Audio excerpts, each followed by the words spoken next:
Hey everybody, JC here with another T&I toy review. And today's review is in association with JediInsider.com, your #1 news source for everything Star Wars. And for today's review, I'm going to be taking a look at the new Star Wars The Black Series 6-inch The Last Jedi Kylo Ren figure with throne room diorama piece. Now this figure from Hasbro is being released as a Walmart exclusive. And like with all these store exclusive diorama piece figures, it comes in a fairly large box. On the front, you've got some artwork featuring Kylo Ren. You've got him without his mask, and then there in the back, you see him with his mask. Also, you can see Snoke's throne chair in the background. Up at the top, you've got the Star Wars Black Series logo, and down below, you've got the character's name. On the side of the packaging, you have the red border, but because this is a store exclusive, there's no numbering on it. And then on the back of the packaging, you have an image of the figure and the accessories and a brief bio in multiple languages. And then again, like with all these exclusive figures with the diorama pieces, you can open up the front flap of the box, and on one side, again, you have images of the figure and the accessories that come with it. And then on the other side, you have the figure clearly displayed in the window box. All right, let's get this open and take a look at what's inside. Okay, so here's a look at the figure outside the packaging along with the other contents. Okay, so for the figure itself, this is basically just a reissue of the regular Black Series Last Jedi Kylo Ren figure that Hasbro did. I don't have that actual figure. I passed on that one because I figured I was going to end up getting this one because I wanted the diorama pieces. But I believe the only real difference between the figures, this one and the regular version, is the cape. This one is a soft good cape, and then the other one is a rubber tape cape. Now I don't know how they did it with the regular figure, but with this one you just drape the cape over his shoulders, so there's no way to actually attach it to the figure. You can kind of tuck it under his hair. He's got long hair, so you can kind of tuck it in there, and that'll help secure it. And that is how he wears the cape in the movie. He basically just drapes it over his shoulders. There's no like chain or rope or anything that goes around his neck to secure it. But you know, it does make it so when you move the figure around a lot, it might have a tendency to kind of fall off the figure. Again, the best thing I can recommend is just try and get it tucked in under his hair, and that should definitely help secure it on the figure. Now, even though I don't have the regular figure, I assume the head sculpts are pretty much the same, and I think this head sculpt is pretty decent for the most part. It's not maybe 100% to the actor's likeness, but I do think it's an improvement over the Force Awakens version they did. And that one wasn't horrible either, but I do think this one is a little bit of an improvement. Now, I will say that the scar is a little more, shows up more on this figure than you actually see in the movie. I don't remember his scar being this big in the movie, so he had had some medical procedure on it and it had been healing up.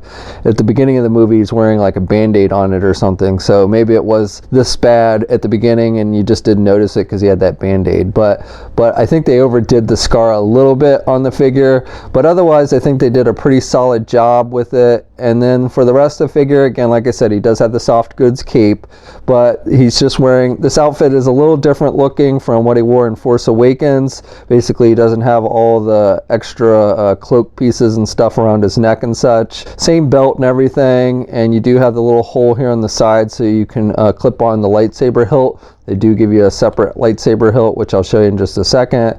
This piece down here that goes underneath the belt is a rubber type material, and so you do have some flexibility there, even though it covers some of the legs. It doesn't limit too much of the leg movement, though it does keep them from doing the splits. And again, I'll go over that in more detail in just a minute. And then he's just wearing black pants and black boots, very similar to what we saw in Force Awakens. But overall, you know, I think they've done a fairly solid job with the figure, so no real complaints there, other than I think they overdid the scar a little bit. As I mentioned before, he does come with an alternate masked head, and he really doesn't wear this mask very much in the movie, but this one, it's all banged up. It's got a bunch of scratches and everything, and so definitely the mask has seen some more wear and tear since we last saw it in Force Awakens. I don't recall the mask, well, at least when he's wearing it, having all these dents and stuff in it, so I think maybe they did that just to kind of differentiate it from the Force Awakens head sculpt. And then to switch out the heads, you just pull off the head, it attaches with a ball joint, and then you snap on the other head and it should pop in there. and you may have to turn it a little bit to get it to really pop in there, but it should fit nice and tight. Now, one thing I want to note is I don't recall when he did wear the mask in the movie that you could see his neck, so it looks a little funny that you can actually see his neck. You know, it's not covered up with the cowl piece like in Force Awakens. Maybe that's how it was in the movie and I just don't remember, but on the figure it definitely looks kind of funny that you can see his neck when you have this masked head on. And if you don't want to put the alternate head on the figure, you can have him carry it around like a helmet, which is pretty much what he does in the movie, and you can even, you know, smash it against the wall if you want to. One last thing I want to mention about this head sculpt is it appears to be made with die-cast metal. I know with these exclusive versions they've incorporated some die-cast metal, so the unlit lightsaber hilt is definitely die-cast metal, but it also feels like this actual helmet is made with metal, so it's got a little more weight to it than a normal head sculpt. And then the final accessory you get with this for the actual figure is his lightsaber, and you get two versions. So you get the lit version and then you get the unlit version. Now the handle for the unlit version is made with die-cast metal, as I mentioned before, and I like the detailing on it. You've got that black wash with the metallic silver. You have the red wire that goes up the side. On the bottom you have the red. So again, pretty nice detailing with that. And then the lit lightsaber, this handle is made with plastic. It looks very similar, though I do like the detailing a little bit better on the unlit one. The metallic silver stands out a little bit better on it, but you still have the red wire and the black wash and the red on the bottom. And then I like this dark red that they've used for the blade on this one. It's a translucent plastic like we always see with the lightsabers, but it's a darker red than what we've seen with some previous Kylo Ren figures like this one. You know, you can definitely see it's a darker red, so I like that darker red color.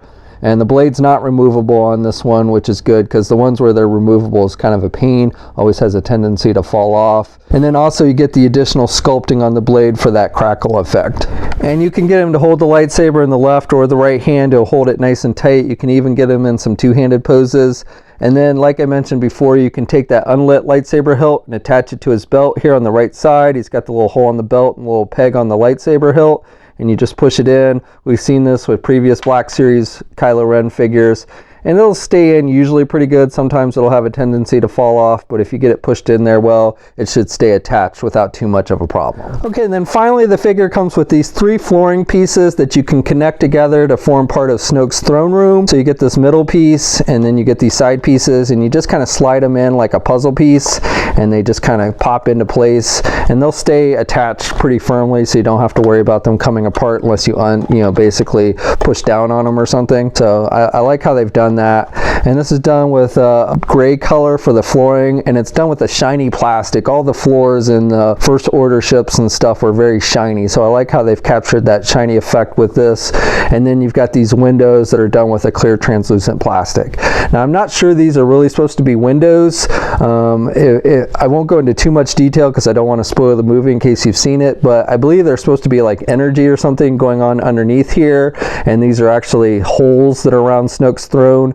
I'm guessing based on something you see happen in the actual movie. So I don't know. And really, you've got these pegs so you can stand figures, but nobody actually really gets that close to Snoke's throne in the movie. But you do have the pegs, so you got 1, 2, 3, 4, 5, 6 pegs that you can stand figures with. Now, I've got to be honest, unless you have the GameStop exclusive Snoke figure with throne, there's probably not much purpose to this. This is meant to go with that throne chair. So you got this piece that sticks out, and basically you just fit it in this groove here in the middle, and it goes together pretty well. Now the plastic on the floor is a different color than the throne, but I believe that is movie accurate, but it does, attach nicely, so it creates that kind of throne scene like you see in the movie. And then of course you can set your Snoke figure here, and then if you want, you can stand figures like Kylo Ren or your Praetorian Guards or what have you. Again, you don't really see anybody standing this close to the throne in the movie, but for display purposes it works out nicely. Now this figure stands about 6.5 inches tall. Now here's a comparison with the Force Awakens Kylo Ren without the mask, and these two figures are about the same height. Here's a comparison with the Last Jedi Rey figure, and Kylo Ren is taller as he should be. Here's a comparison with a couple of the Elite Guard figures. And then finally here's a comparison with the Snoke figure, which is taller. Now honestly, I don't know how tall Snoke actually is, because I don't think you ever actually see him stand up in the movie. So for articulation, you can turn the head to the left and to the right, and you can look down pretty good, but you can't really look back because of the long hair. Arms attached with your standard ball overall hinge joint there at the shoulder, so he can get his arm out good. He's got good rotation there at the shoulder. He does not have a bicep swivel. He does have a rotation at the elbow. He only has a single hinged elbow, but he can still bend it pretty good. And then he has rotation at the wrist. With this figure, you've got those side hinges, so you get the forward and back as opposed to the up and down movement with the hand. He's got a waist rotation. He does not really have an ab crunch though. He really can't crunch forward. He can look back a little bit there at the midsection. You can also pivot a little bit to the left and the right. This belt piece is actually a separate piece on the figure, so it doesn't actually move when you rotate there at the waist. And then with the legs, he can only do the splits about that much because of the pieces that come down over it, those rubber pieces. He can get his leg forward pretty good, and then he can do his leg back about that much. He does have a thigh swivel. He's got a double jointed knee, so good bending there at the knee. He's got hinges on the feet, so up and down movement, and he does have ankle pivot, and then 2 peg holes on the bottom of the feet. Okay, so that's my review. So overall, I would say this is a pretty good figure. Now, if you already have the regular release version, there's not a whole lot different between that one and this one as far as the figure goes. You do get the soft goods cape, which I think looks pretty good on the figure. The only problem with the soft goods cape is if you move it around a lot, you probably have issues with it falling off the figure since there's no way to actually attach it to the figure. Still, overall, I think it hangs pretty good on the figure. The big reason for getting this version though for me is the diorama floor pieces for Snoke's throne, but again, that's really only if you have the GameStop exclusive Snoke figure with throne chair, because if you don't have that, the floor pieces are kind of pointless in my opinion. Now, as I mentioned before, this figure is a Walmart exclusive and is available now. They did have it briefly on their website, but it is currently sold out, but I believe it has started to hit physical stores as well. I'll have a full image gallery up at JediInsider.com. There'll be a link in the video description below. As always, leave a comment. Let me know what you think. If you're so inclined, please like the video, and also please hit that subscribe button down below. I'd really appreciate it. You can also follow me on my Facebook, Twitter, and Instagram accounts. I have links to those in the video description as well. And until next time, guys, I'll catch you later.